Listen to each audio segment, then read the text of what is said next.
Bien, bonjour à toutes et à tous. Donc, la présentation que je vais vous faire maintenant, c'est le reflet d'activités qui ont démarré il y a maintenant, on va dire, une dizaine de mois. Donc, c'est un travail en cours. Donc, on vient vous le présenter en vous présentant également l'état de la réflexion et les objectifs. Alors, pour le contexte, il s'agit d'une équipe de profs de prépa, essentiellement lyonnais. Cédric vous présentera le reste de l'équipe. C'est quand même 7 ou 8 personnes.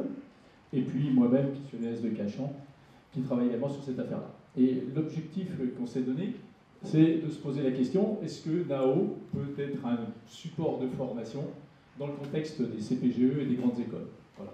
Bien évidemment, la première idée fondamentale, c'est qu'on peut s'interroger sur la spécificité de NAO en termes d'image, en termes de contexte et ainsi de suite. Bon, mais bien évidemment, nous sommes des enseignants, et si on est des enseignants, notre objectif fondamental, c'est d'amener des compétences aux élèves. Et le contexte qui est retenu ici, c'est la capacité qu'on va essayer de donner à nos élèves de pouvoir prévoir le comportement d'un produit, c'est-à-dire d'anticiper sur le fonctionnement et le contexte dans lequel il va être utilisé. Donc on va se retrouver avec une idée relativement simple, c'est que les produits sont réalisés pour un objectif dans un environnement, et puis le champ de compétences qu'on va essayer de donner aux élèves, c'est d'être capable de prévoir comment se comporte le produit là-haut.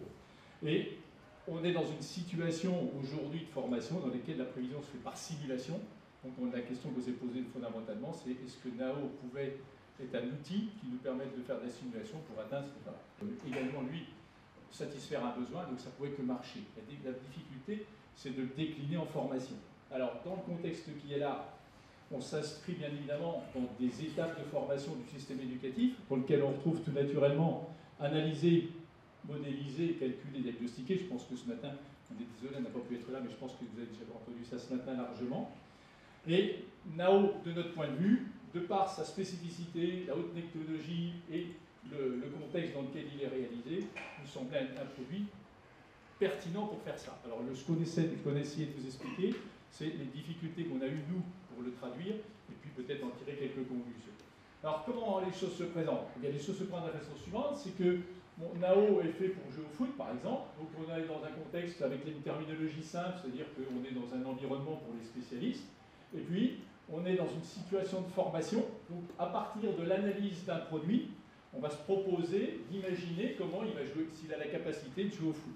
Alors pour ça, bien naturellement, je pense que vous avez déjà vu ça peut-être ce matin, on a un objectif clairement identifié. Cet objectif-là nous amène à faire de la modélisation, qui est la première étape.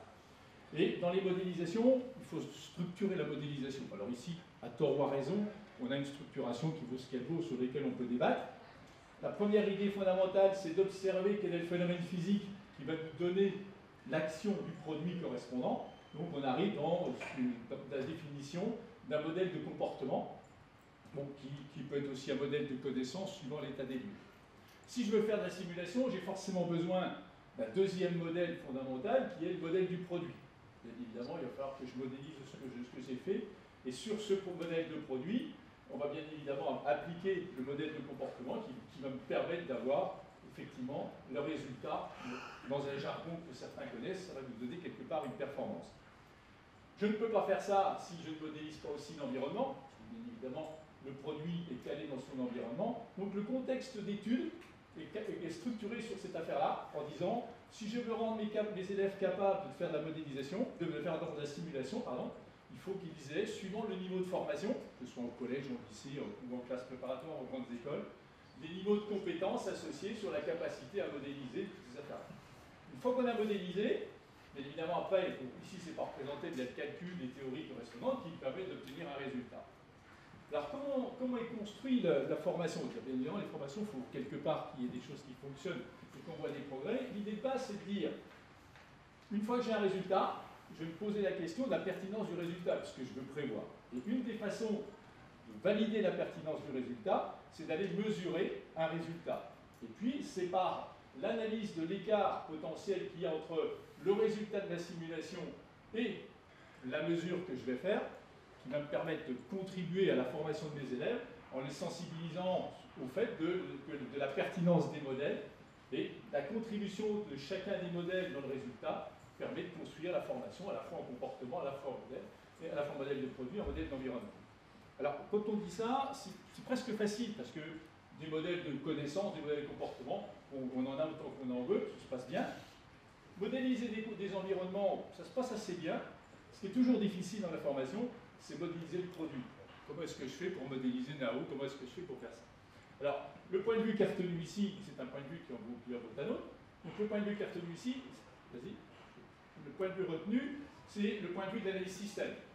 En un mot, l'analyse système, c'est un point de vue qui vous dit tout simplement qu'un produit est un ensemble de composants en interaction et que c'est bien évidemment les comportements de chacun des composants et les comportements surtout des interactions, la combinaison de tous ces éléments-là, remis dans le contexte correspondant qui est le fameux environnement, qui vous permet de prévoir le comportement du produit dans ce contexte. Donc toute l'astuce, enfin toute la méthode est basée sur l'idée, sur cette idée-là, qui consiste à la capacité de décomposer un produit en composants et de pouvoir avoir, bien évidemment, les modèles de comportement de chacun de ces composants et des interactions.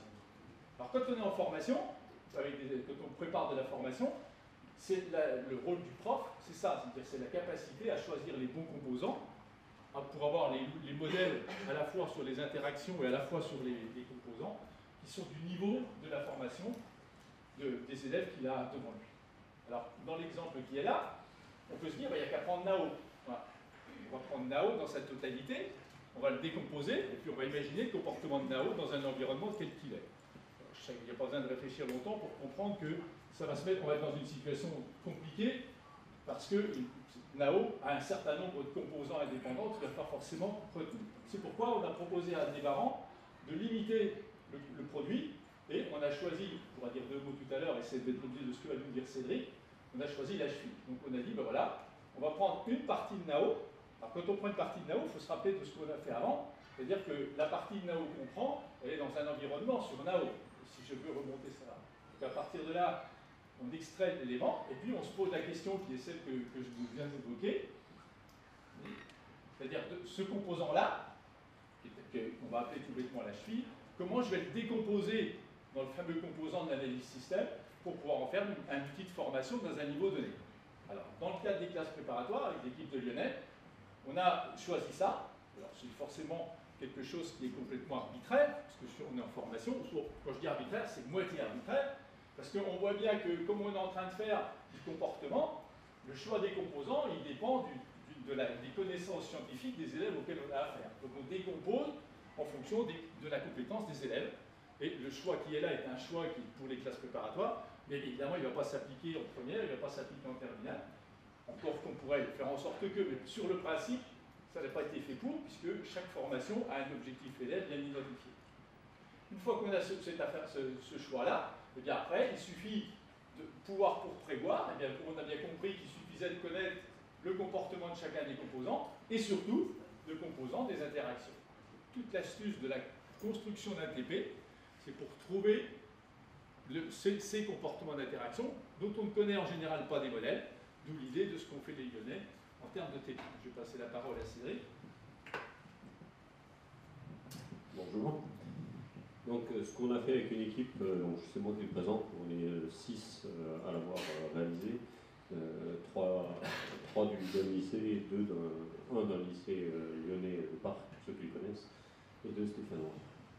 Donc, l'idée qui se cache derrière, c'est qu'évidemment, on a décomposé effectivement, donc selon cette méthode-là, le produit qui ici est la cheville.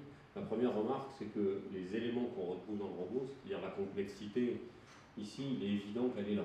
C'est-à-dire que ce système-là est déjà un système complexe. C'est la base de notre réflexion.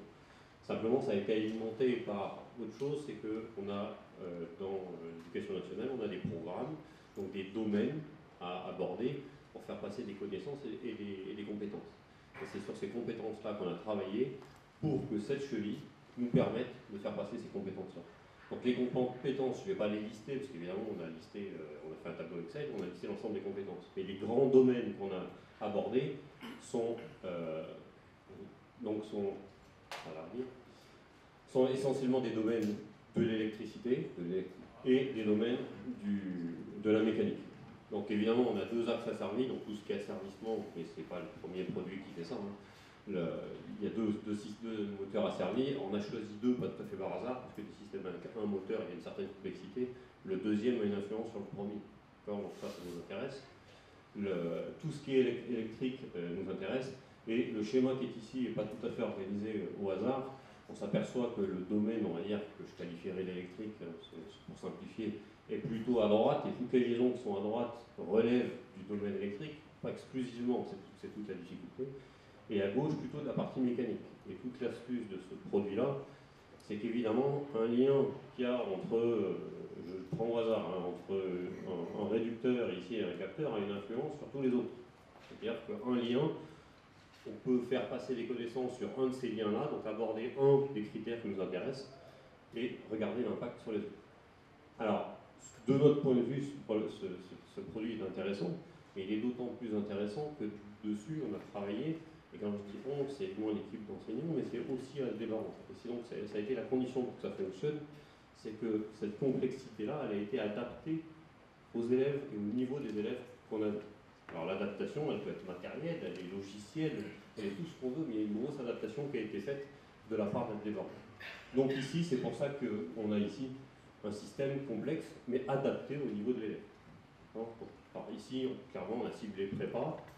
L'adaptation, évidemment, dans le secondaire est tout à fait possible, mais ce n'est pas l'objet de ce qu'on a présenté ici. C'est évidemment possible. Alors, l'adaptation consiste en quoi? Je vous cite quelques exemples. La carte ici, qui est une carte de commande, bon, déjà a nécessité un lien avec un PC. C'est bête, mais au départ, le NAO, la carte qui est là n'est pas du tout reliée à un PC, puisqu'elle est reliée à la centrale, donc qui est aussi un ordinateur, mais à la centrale de NAO. Donc, vraiment, les connexions ne sont pas du tout prévues pour ça.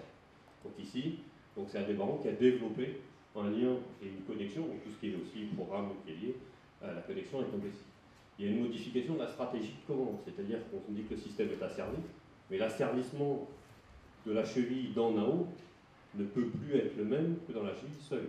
Alors quand je dis il ne peut plus être le même, c'est que si on veut faire passer des connaissances à un élève, il faut qu'on aille chercher des domaines qui sont relativement larges, et justement l'intérêt de la cheville, c'est qu'on peut dépasser largement le domaine qui est dans le robot.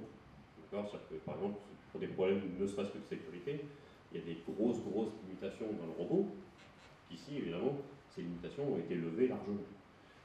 L'autre point qui a été touché, c'est évidemment, par exemple, sur des relevés de mesure.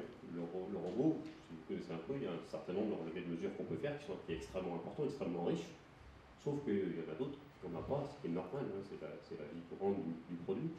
Et ici, nous, on a cherché, si on voulait des domaines électriques, on a besoin de l'intensité sur la mécanique. En connaissant l'intensité, on va relever des coupes moteurs, des choses comme ça.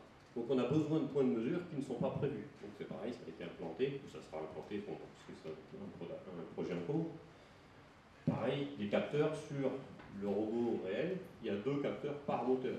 Il y en a un au niveau de la sortie du moteur, et il y en a un à la sortie du réducteur. Donc il y a deux capteurs. Si on veut faire passer des connaissances à un élève, et qu'ils comprennent l'intérêt de mettre un capteur et de l'endroit, il faut qu'on puisse prendre en compte un capteur ou non. Donc on a la possibilité, évidemment, on sait nous faire la possibilité de pouvoir chanter un capteur ou l'autre, ou les deux.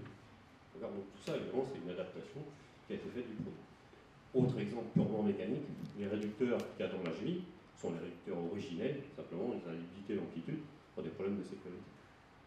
Alors ça, l'ensemble de ce produit-là, on constitue un produit qui est très proche, visuellement c'est le même que celui du robot, simplement avec une adaptation forte pour arriver à faire transmettre des connaissances aux élèves.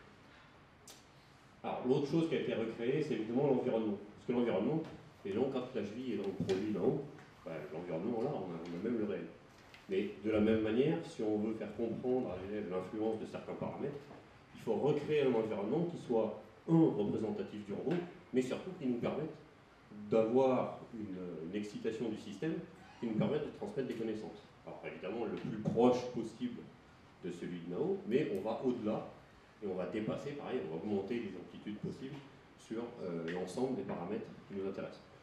Exemple simple, si j'ai des connaissances sur des masses, des inerties des raideurs à transmettre, et que je vais connaître l'influence d'une inertie d'une raideur ou une masse sur la cheville elle-même. On peut imaginer toutes les situations possibles. Le NAO a un objet à la main, le déplace, etc.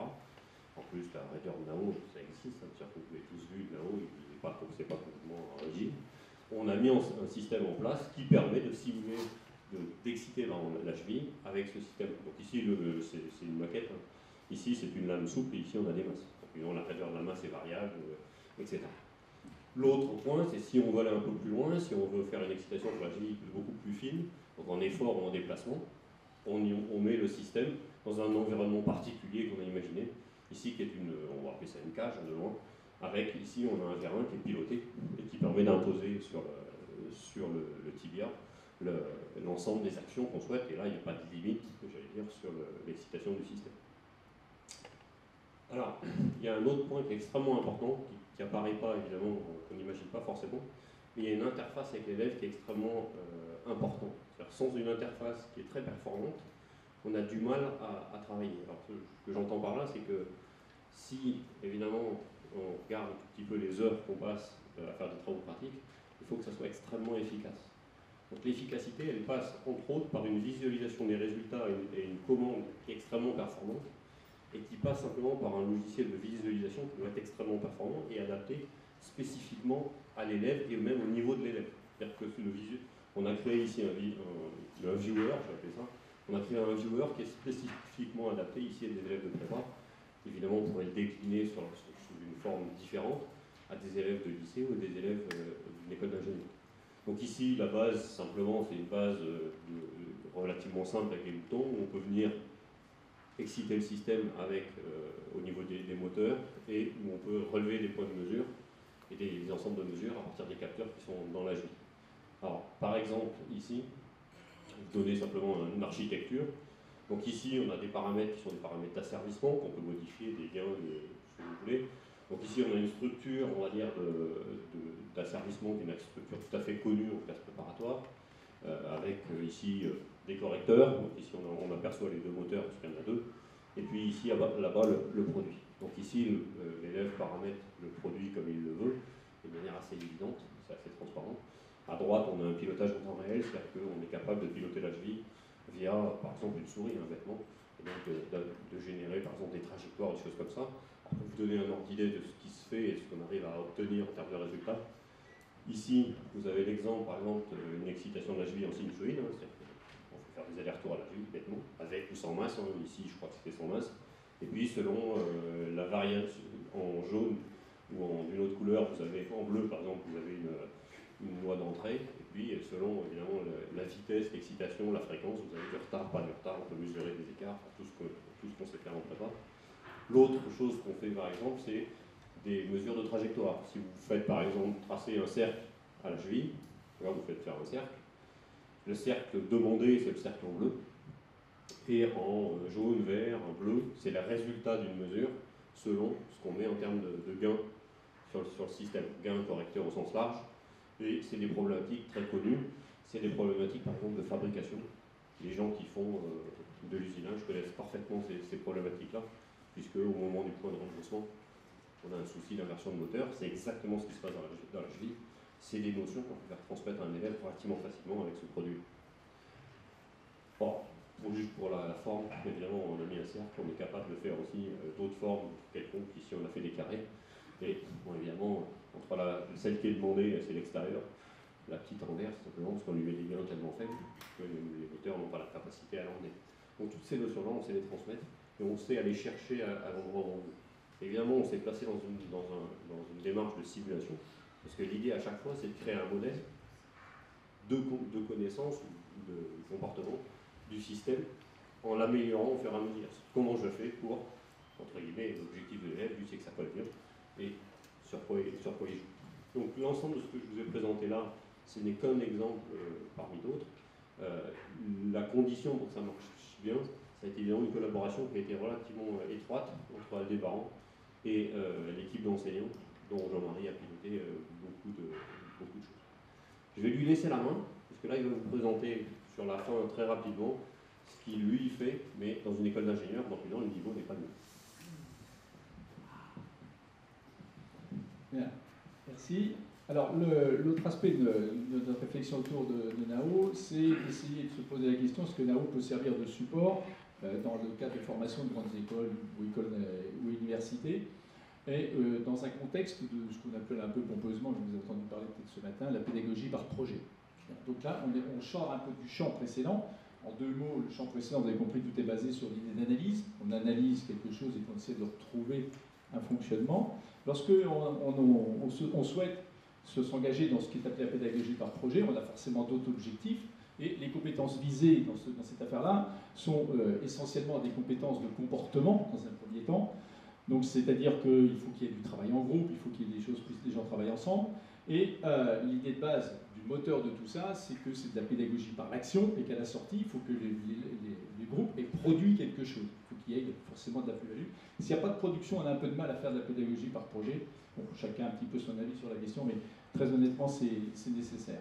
Alors, quand on a un produit comme NAO, on peut se poser un certain nombre de questions. Alors, on a pris forcément la question la plus simple, et à partir de là, je vais vous expliquer en deux mots où sont, de notre point de vue, les difficultés et ce qu'on a besoin de faire. Alors, si on veut produire, c'est-à-dire faire quelque chose de nouveau avec un produit qui existe, il n'y a pas d'autre solution que d'imaginer d'autres utilisations du produit.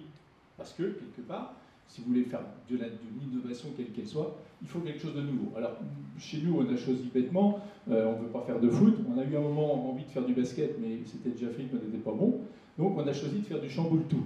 Alors, vous avez les cibles ici, et puis vous avez NAO ici, qui a pour objectif d'aller faire évoluer les cibles correspondantes. Oui. Alors, pour ça, ben, évidemment, il y a le résultat final, je me dépêche Jean-Michel, le résultat final correspondant.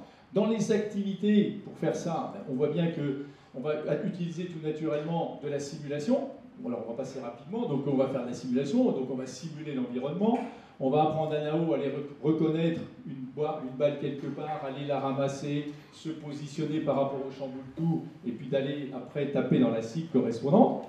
On va faire toutes les optimisations que vous voulez. Bon, alors on peut faire des maquettes, des modèles plus ou moins sophistiqués, et puis faire des optimisations comme ici.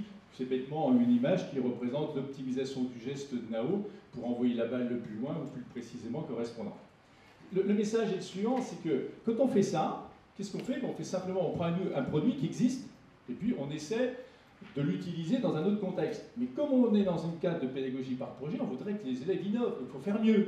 Donc la seule solution qu'on a en ce moment, chez nous, hein, il y a peut-être d'autres solutions, c'est de rentrer dans NAO et puis de lui implanter d'autres fonctions, d'autres éléments. En d'autres termes, c'est essentiellement de la programmation sur un produit existant, dans lequel on n'a qu'un pouvoir, c'est de rentrer par l'extérieur, puis de venir déposer une fonction correspondante. Alors si vous ramenez ça à l'analyse précédente, dans laquelle on souhaitait, pour pouvoir augmenter la performance, aller à l'intérieur du produit, aller chercher de l'information et l'injecter, y compris dans autre chose que de l'informatique, dans la mécanique, vous voyez que NAO nous pose un problème. En d'autres termes, chaque fois qu'on a un produit complètement fermé, dans la pédagogie par projet, on arrive à ça. Et bon, globalement, aujourd'hui, on peut dire que la plupart des écoles qui utilisent NAO font surtout de la programmation, parce que c'est malheureusement cette affaire-là. Alors ça, c'est le message que l'on souhaiterait faire passer aujourd'hui. C'est que si on veut construire des formations correspondantes, bien évidemment, on est les premiers, on est les bons, voilà, très bien, il faut de la compétence pédagogique, c'est totalement évident. Mais il est impossible de construire quelque chose de pertinent si les créateurs du produit ne participent pas à l'affaire. Donc la réalisation de nos activités de formation passe par une collaboration plus qu'étroite. Il faut forcément que l'on ait accès à l'intérieur du produit. Et puis, comme voilà, il nous faut aussi un support correspondant. C'est pourquoi en ce moment on travaille évidemment avec ces trois éléments-là. Mais je répète, le message qu'on souhaiterait faire passer, c'est qu'on ne peut fonctionner que si chacun collabore correspondant. Je pense que si on est là, tout le monde est d'accord avec cette affaire. Merci de votre attention.